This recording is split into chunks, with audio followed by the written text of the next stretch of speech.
Matthieu 13. La parabole du semeur. Jésus leur parla en parabole sur beaucoup de choses, et il dit, un semeur sortit pour semer. Comme il semait, une partie de la semence tomba le long du chemin. Les oiseaux vinrent et la mangèrent. Lorsqu'un homme écoute la parole du royaume et ne comprend pas, le malin vient et enlève ce qui a été semé dans son cœur. Cet homme est celui qui a reçu la semence le long du chemin. Une autre partie tomba dans les endroits pierreux où elle n'avait pas beaucoup de terre. Elle leva aussitôt parce qu'elle ne trouva pas un sol profond, mais quand le soleil parut, elle fut brûlée et sécha, faute de racines.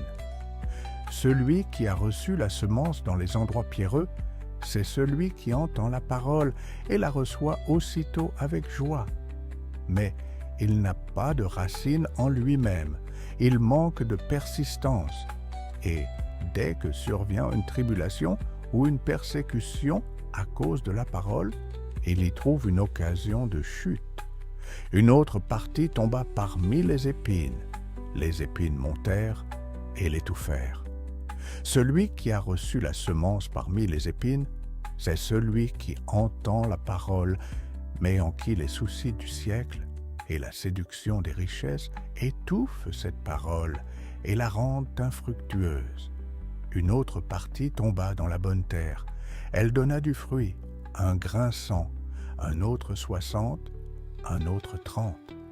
Celui qui a reçu la semence dans la bonne terre, c'est celui qui entend la parole et la comprend. Il porte du fruit, et un grain en donne 100, un autre 60, un autre 30. Que celui qui a des oreilles pour entendre, entende. Les disciples s'approchèrent et lui dirent, « Pourquoi leur parles-tu en parabole ?» Jésus leur répondit, « Parce qu'il vous a été donné de connaître les mystères du royaume des cieux, et que cela ne leur a pas été donné. Car on donnera à celui qui a, et il sera dans l'abondance. Cela signifie que celui qui a un cœur disposé et qui est prêt à accomplir la volonté de Dieu est celui qui est béni.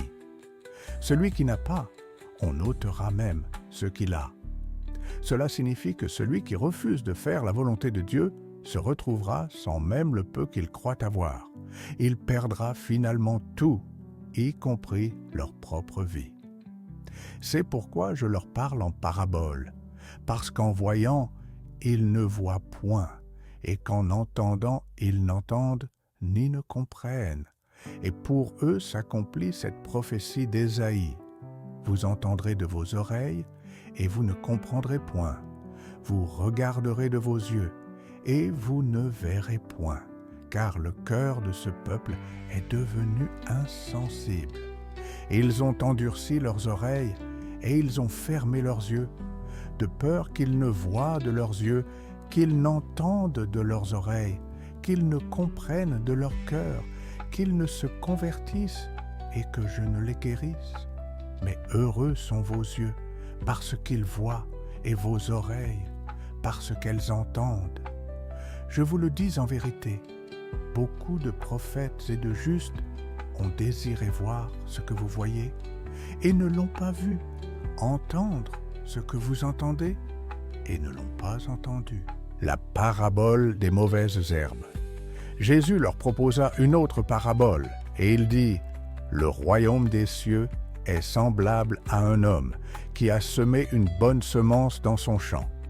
Mais pendant que les gens dormaient, son ennemi vint, sema de l'ivraie parmi le blé, et s'en alla. Lorsque l'herbe eut poussé et donné du fruit, l'ivraie parut aussi. Les serviteurs du maître de la maison vinrent lui dire, « Seigneur, n'as-tu pas semé une bonne semence dans ton champ? D'où vient donc qu'il y a de l'ivraie? » Il leur répondit, « C'est un ennemi qui a fait cela. » Et les serviteurs lui dirent, « Veux-tu que nous allions l'arracher? » Non, dit-il, de peur qu'en arrachant l'ivraie, vous ne déraciniez en même temps le blé. Laissez croître ensemble l'un et l'autre jusqu'à la moisson. Et, à l'époque de la moisson, je dirai au moissonneur, arrachez d'abord l'ivraie et liez-la en gerbe pour la brûler, mais amassez le blé dans mon grenier. Celui qui sème la bonne semence, c'est le Fils de l'homme. Le champ, c'est le monde. La bonne semence, ce sont les fils du royaume. L'ivraie, ce sont les fils du malin. L'ennemi qui l'a semé, c'est le diable. La moisson, c'est la fin du monde. Les moissonneurs, ce sont les anges. Or, comme on arrache l'ivraie et qu'on la jette au feu, il en sera de même à la fin du monde. Le Fils de l'homme enverra ses anges qui arracheront de son royaume tous les scandales et ceux qui commettent l'iniquité, et ils les jetteront dans la fournaise ardente où il y aura des pleurs et des grincements de dents. Alors les justes resplendiront comme le soleil dans le royaume de leur Père. Que celui qui a des oreilles pour entendre, entende. Deutéronome 30, 15, 10, 7. Vois, je mets aujourd'hui devant toi la vie et le bien, la mort et le mal.